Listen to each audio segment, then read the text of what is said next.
stage, ready to have a conversation about franchising as a tool to address the racial wealth gap. Without further ado, let me get a round of applause for our speakers on the stage. A little bit louder. There's more of y'all in here. Come on now.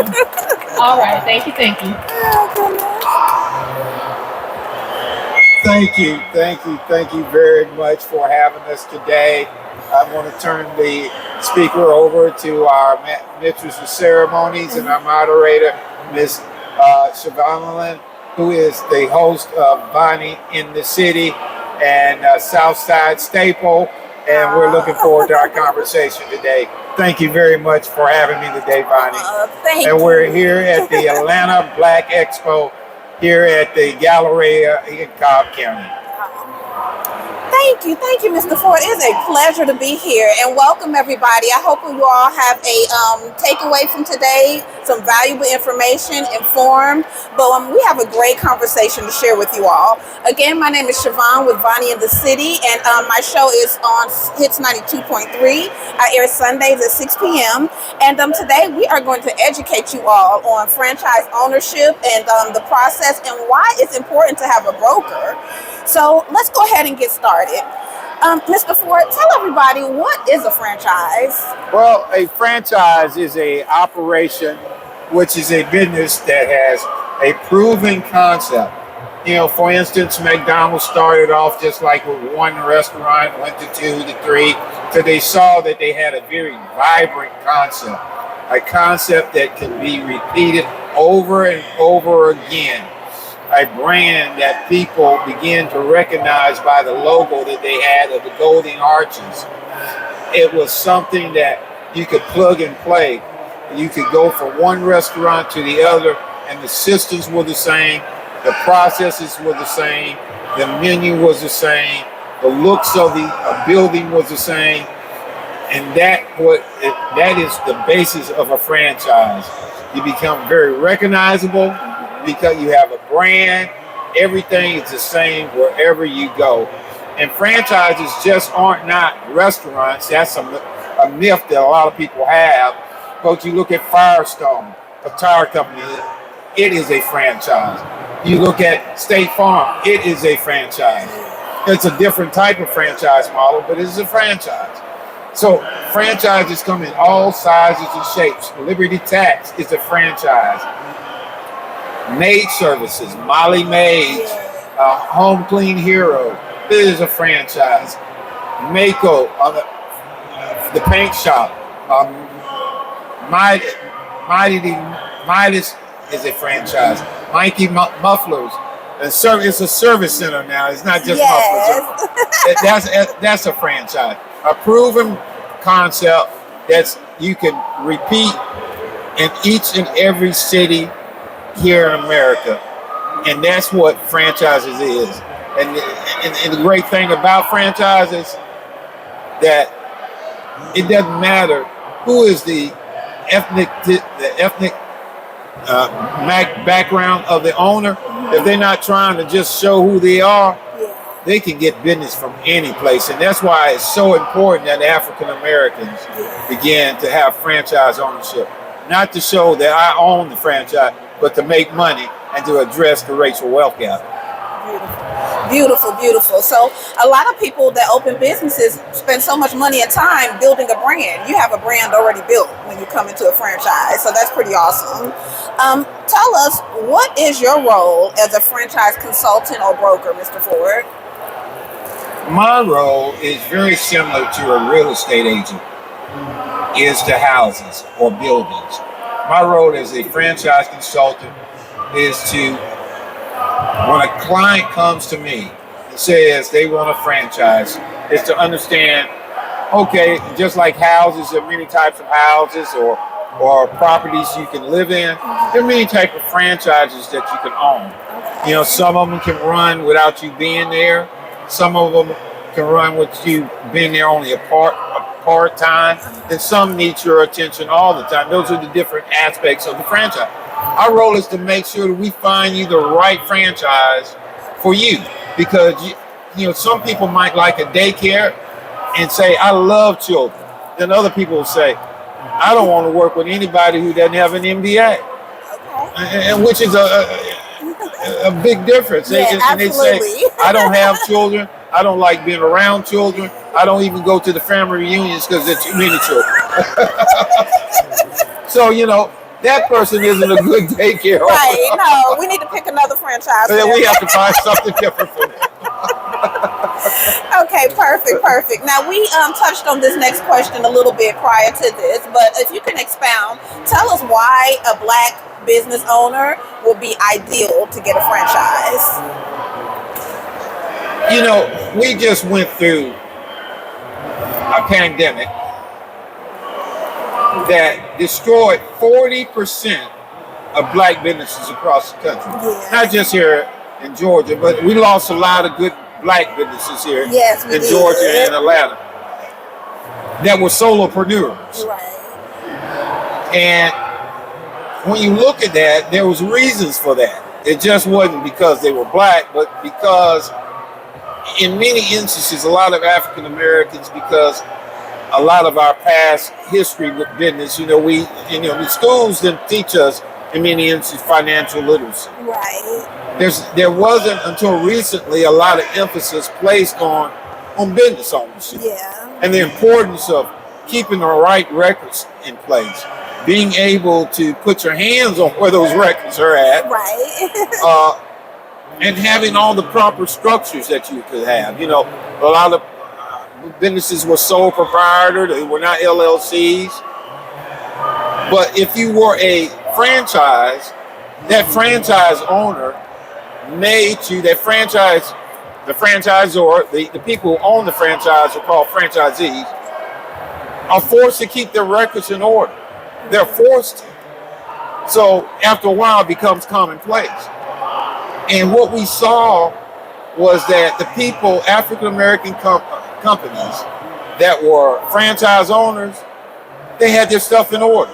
Oh, okay. During the pandemic, they were able to get their PPP loan. Okay, beautiful. They've been able to get their employee retention credit loans that they have, that they needed. That's a new thing.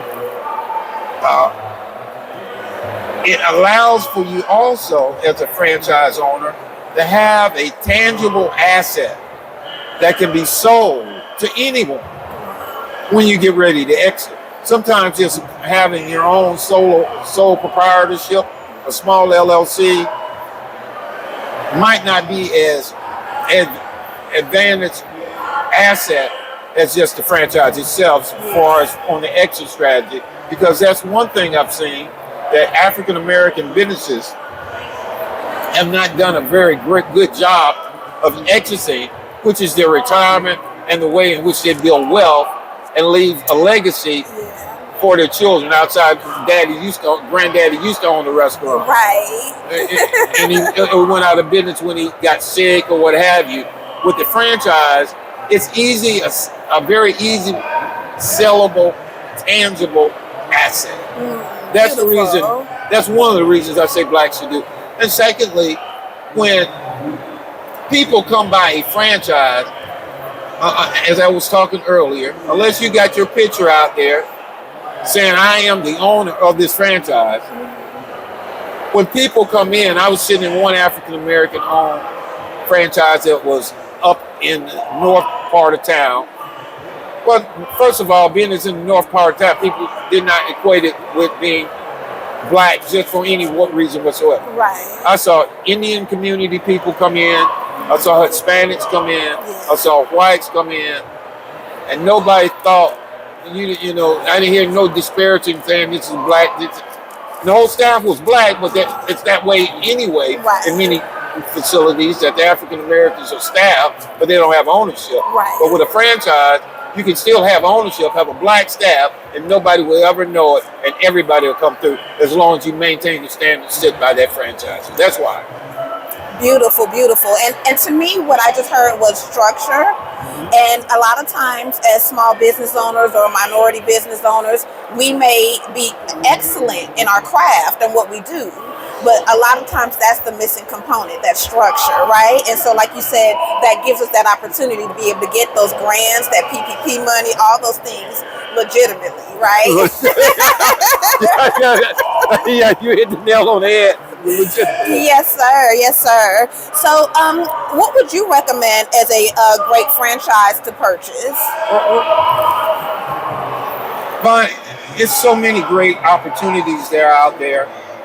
Let me tell you sectors that I like versus the individual. Okay. I like anything right now that is related to batteries, Okay. which is part of alternative energy or some of the newer energy sources. If you think about batteries are in just about everything. This microphone has a battery in Right. some place. Yes. The cell phone that we have has a battery in it. The backup lights in most places are battery generated light for the first part. Yeah. So I like alternative energy, batteries, solar. I like solar. Okay. I like stuff that right now that is also helps address the workforce situation Okay. because it is a very critical need right now. I like anything that helps as far as address obtaining housing for people, Okay. especially your workforce, not low income, but workforce housing, anything that can address that. Also, right now, there's a lot of stuff that's dedicated to helping the children who got behind during the pandemic, as far as an educational type after school care. The STEM, I like that because that's mission driven. There are a lot of stuff also that's going toward the EV world. Okay. That is not necessarily, it's not going to be the cars, but things that are affiliated with that industry. Also, energy efficiency, far as stuff that can weatherproof homes and weatherproof buildings, and then also help reduce the energy output that forces you to use more energy. Right. So those are just some important things. And then one thing also that I noticed that there are a tremendous number of blue collar individuals who are of the majority community who are dying off. And I see there is a need for welding companies, painters, pest control, all the blue collar industries that, at one point people in the African American community kind of shunned because we called that physical labor or blue collar work. But now people who don't even have a college degree can make more than an MBA. Yes, doing that. Before people even get their MBA. Yes. In those kind of industries. Absolutely, yes. So I love blue collar stuff. Me right too. now. And then it also allows for people who are returning citizens to get work and employed in those industries. There are exceptions to allow for many of them to have ownership if they've proven themselves over the years that they have rehabilitated themselves. Okay. It provides opportunities to turn the dollars over in our community over and over again, because we're still getting that stuff done. It's just who we're going to spend those dollars with. Right. And I hope the ability to have the franchise backing those individuals, whether they're in our community, it gives a sense that you got a very viable and credible company that you're dealing with, regardless of what you might perceive as the ownership. Beautiful. Beautiful. So those are just great things about franchise ownership. Beautiful. Now, this may be one of the first questions people ask, or if not the first, maybe one of the most important. Tell us about the cost involved, Mr. Ford, and what it takes financially. With a franchise, you can look at. We've got some stuff that's home based that can be up under $25,000 to $30,000. That's not bad. And that's home based. Now you can go all the way up to, as far as the franchise fee being $75,000 to $100,000, depending. Golden Corral, which people don't know is a franchise, could be anywhere about $75,000, maybe $100,000. Okay. But that's something where the big price is at. The big price is in the build out of the building and the location of the building, if you have to have a brick and mortar location. Gotcha. Now, one of my good friends is here. Miss Mika Calloway. She's got a new name added onto it. She can talk a little bit, just give a brief synopsis about the market for commercial. Okay, And that's where your costs are at in the ownership of the building and the build out of that building. All right. Hi everyone, my name is. You can come in. You want to come in the middle? Oh, wait in the middle. Yeah, come right here. So my name is Mika Relates on social media handles, but I'm Mika Calloway Height, and I actually am the broker owner of Relatable Realty and Co. Real Estate Firm. And we were talking, of course, Mr. Sylvester and I. We've known each other forever, like over 10 years. And we've talked about, of course, space for people that he's working with. And so I would like to let you know that I can connect you with commercial space, buildings, of course, that you're looking for, that you want to advance in your career on a franchise level. And we'll partner together to get you what you need in the location that you need. And actually, of course, try to make sure that we can take care of that lease option with you or that purchase option for you as well. Beautiful. Does that answer your question, Mr. Sylvester? Yeah. Thank you. That's Relatable Realty with Miss Mika Calloway. What's that last name? New last name?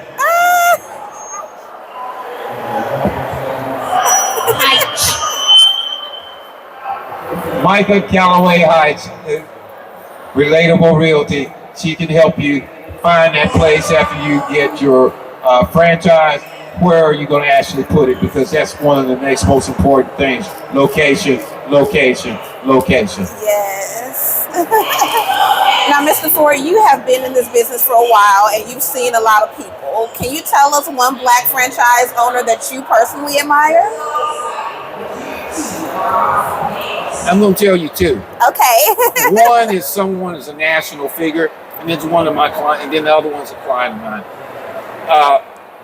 Shaq, who played basketball, made millions of dollars playing basketball. He's able to invest his money in anything that he would like to invest his money in. But you know where he invests his money? A lot of his money? Franchises. Yeah, he does. And he has either a fractional ownership or total ownership of 150 different franchise pieces. You know, that Dunkin', Krispy Kreme Donuts, which is a franchise. It's over there off Ponce de Leon. I know it burned down, but they're putting a brand new one in place. Yeah. Shaq owns that. That's very impressive. So he's showing not only that he believes in franchise, but he's bringing to the city in which he lives now, or was living. I know he's got a new place in Texas, but I think his mother's here in Atlanta, Metro Atlanta, and he spends a lot of his time, energy, and effort on franchises here in the Atlanta area. If he is doing it and sees it as viable, why can't we as individuals who just want to say, bye-bye corporation, bye-bye boss, let me take care of my own, put my own destiny in my own hands. Beautiful. And then the other one is a guy who, our president, former president of Atlanta Black Chamber, Marquis Tate, who is now the largest Black owner of Liberty Taxes in the country. Oh, beautiful. I was able to work with him, very sharp individual. He had his own tax practice and then converted those tax practices, because he had two of those. He converted those two locations into Liberty Taxes, bought some others, bought some that were existing, bought some corporate stores, created some new locations. And I tell you, he's a very happy man, and I'm very happy to have worked with someone to make him the largest African American owner of a particular brand. And it's a brand that we use as African Americans every day. So the money that has been spent with Marquis and his Liberty Taxes are staying in the community. So I'm very happy to say, not only that I know him, and he's a friend, but he's also a client that I admire. Beautiful, beautiful. Now, with you being able to have chosen any career, anything that you would have wanted to do, what led you or made you decide to get into the franchise business and become a broker? You know, after I wrote my paper, at UOP, University of Phoenix, about franchising. And I said to myself, there's not a lot of blacks who own franchises. You know, I wrote the paper, but I looked around. I wasn't running into a whole lot. I lived in Columbus for a couple of years, Columbus, Georgia, and that's where I took my undergrad. And I was in the Crystal as I was writing my paper. I was sitting. I said to myself, I wonder who owns this, and it wasn't anybody African American. And I said, I wonder how, if I got into the business, how could I help people own them? And that's when I start pursuing what does it take to get in a career in franchise consulting. And I found one of the only black female franchise consultants in the Southeast who owned one. She owned, and they forced her to have a brick and mortar location, or they forced that brand. Okay. And I went to work with her as a 50-year-old intern, unpaid.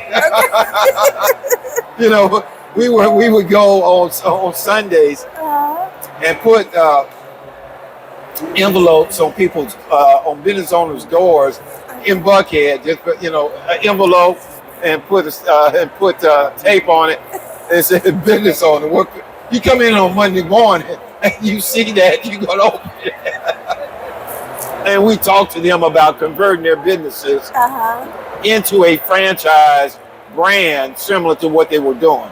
Oh, beautiful. If you had a maid service, we want you to become a Molly maid or a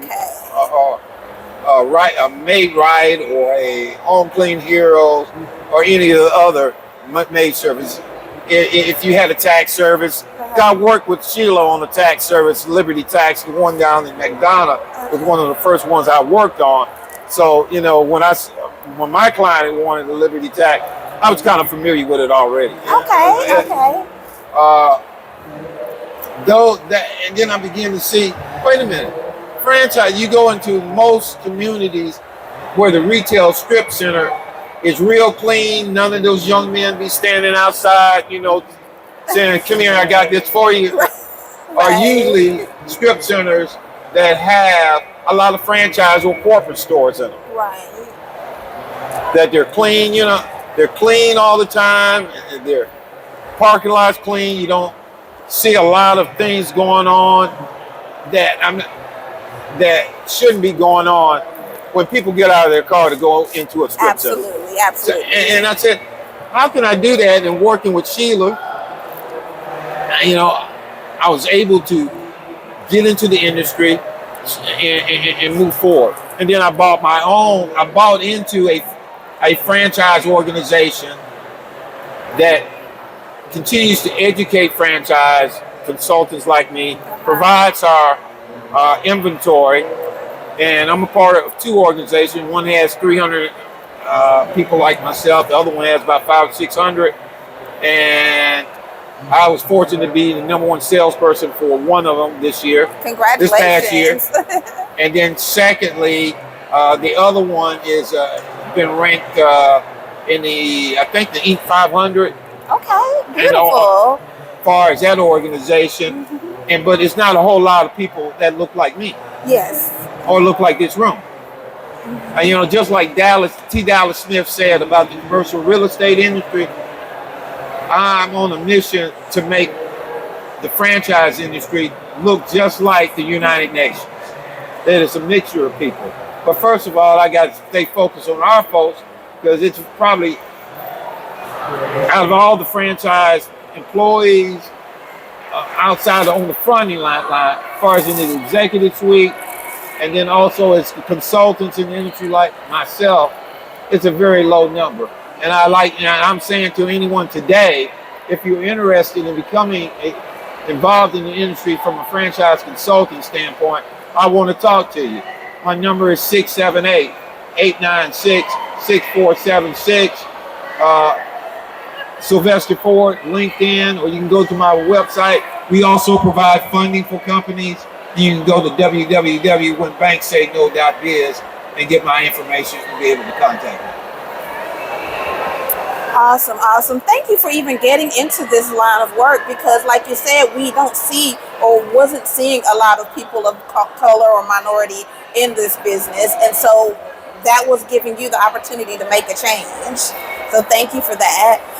In closing, we talked about some of the startup costs and things like that, and you just mentioned the website. Do you want to expound a little bit on the financial options that are available before we close out? Yes. Okay, perfect. In buying franchises, number one, if you go to the SBA as a mom and pop, you looked at pretty hard, vetted real hard. If you're on the franchise, and that franchise is on the what they call the SBA registry, and many of them are. Sometimes some of the new ones take a year and a half to get on that registry. Number one, then you're approved to get SBA funding. Right now, I have funding sources that with a 640 score and maybe some collateral, they put a lien on a lot of stuff. SBA, even if you got an 850, they put a lien on it. So with a 640 credit score, I can usually get you funding up to around 250, 350. That, a lot of, we got even a little express loan at 150. The banks don't like for us to do it. The banks don't like to do them. I do have one or two banks that will do that 150, but most of the time they want you to go up to 350. And because the banks don't make any money until they're right around 300, 350,000. It takes just as much work to do the 350 loan as it does 150 loan. And then they don't make what they make on selling it on the secondary market. So it's a lot of things that have to take in consideration of why they do what they do. But then also I have some lines of credit. We've got some alternative lending. One of the first things we do after you decide what franchise is start looking at your credit. Sometimes I say, let's look at it up front so you don't fall in love with that dream franchise and then find out that you don't qualify. Right. I don't want anybody jumping out of any window. Don't do that. Don't do that. We'd rather get you ready and then let you fall in love with the franchise that you'd like to have. Ladies and gentlemen, thank you very much. Yes. Thank you. Thank you, Vonnie. I want to thank my young lady out there that's working hard with us at the table, Miss Cynthia Logan. Hey, one of my Southside friends and collaborators. She works very hard with the young people, trying to find internship opportunities with people, with different companies. And I'm very grateful that she took time out of her busy day to be with us today. Yeah, beautiful. Audience, any questions from that? If you got one, if she has any time to take one question, I'll take it. Otherwise, we'll stand outside if she can't allow for us to do it and answer any questions for you. Thank you very much. Thank you, Vonnie. Thank you, our video young lady. And thank you all of my audience for coming today. Thank you very much. God bless each and every one of you. Thank you.